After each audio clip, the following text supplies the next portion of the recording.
జారిపోయినా ఎంతగానో శ్రమ పడినా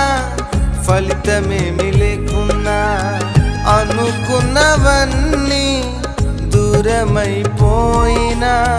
మంచి రోజులొస్తాయనే నిరీక్షణ లేకున్నా మారది తలరాతని దిగులు పడకుమా మారాను మధురముగా మార్చు